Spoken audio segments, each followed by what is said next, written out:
Paz do Senhor, meus irmãos e minhas irmãs.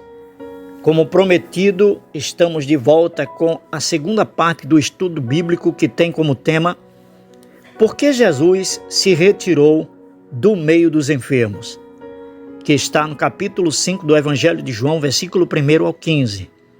Meus irmãos e minhas irmãs, no início desse estudo, nós aprendemos que o milagre acontece no tanque de Betesda. O nome Betesda vem do hebraico e significa casa de misericórdia. Isso é extremamente simbólico. Naquele lugar havia cegos, paralíticos, enfermos, pessoas abandonadas. Mas o lugar chamado Casa de Misericórdia não estava realmente trazendo misericórdia para todos. Então, Jesus aparece. E isso revela algo poderoso. Jesus é a verdadeira misericórdia de Deus. Não era a água que curava as pessoas, era a presença de Cristo. E isso conecta com o que diz em Lamentações, no capítulo 3, versículo 22 e 23. As misericórdias do Senhor são a causa de não sermos consumidos. O paralítico, ele dependia de homens, mas precisava do Senhor Jesus. Observe que quando Jesus ele perguntou àquele homem, queres ser curado? No versículo 6 desse capítulo 5 de João, o homem responde, não tenho ninguém que me ponha no tanque. Perceba o problema espiritual. Ele estava olhando para as pessoas, não para Deus. Durante 38 anos ele acreditava que a sua cura dependia de alguém colocá-lo na água. Mas Jesus mostra que o milagre não depende de método, depende do Salvador. E aqui nós temos uma aplicação espiritual muito importante para nós.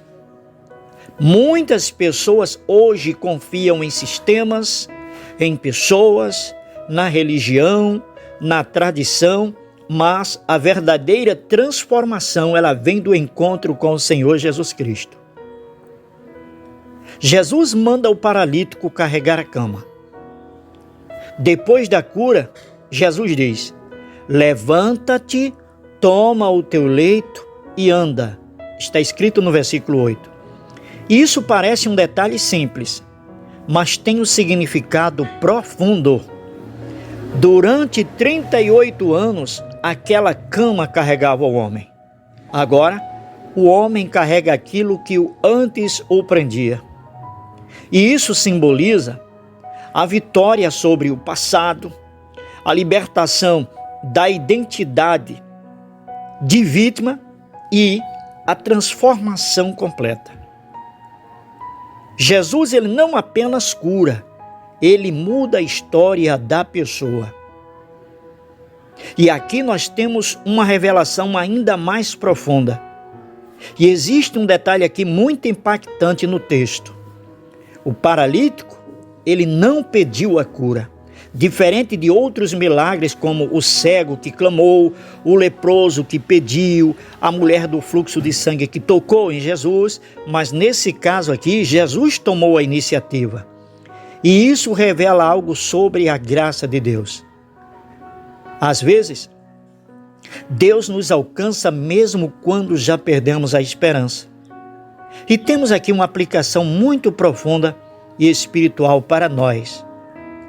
Concluindo, eu quero dizer aqui que esse texto ensina 4 verdades muito fortes.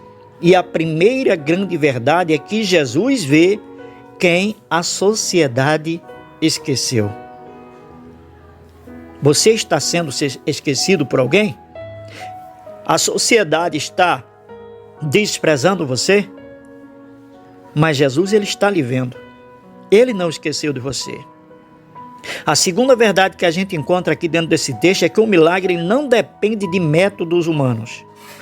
Você, meu irmão, você, minha irmã, não depende de método humano para receber o seu milagre.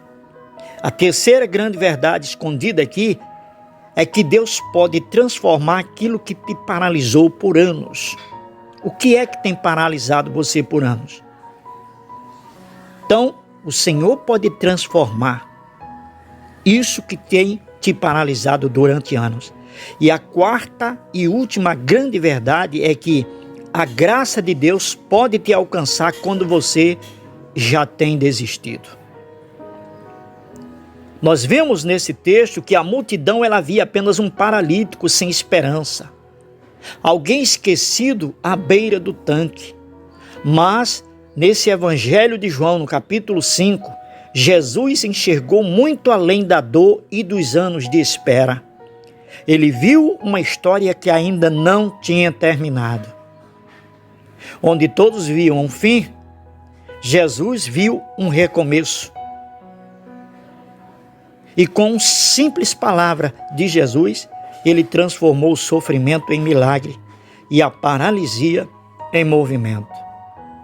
E isso nos lembra que, mesmo quando as pessoas ou as circunstâncias dizem não há mais solução, Jesus ainda vê possibilidades, propósito e um novo capítulo sendo escrito na minha, na sua, na nossa vida. Nós vamos aprofundar ainda mais o episódio da cura que no Evangelho de João, no capítulo 5, no versículo 1 ao 15, no tanque de Betesda, possui detalhes históricos e espirituais que muitos leitores não percebem.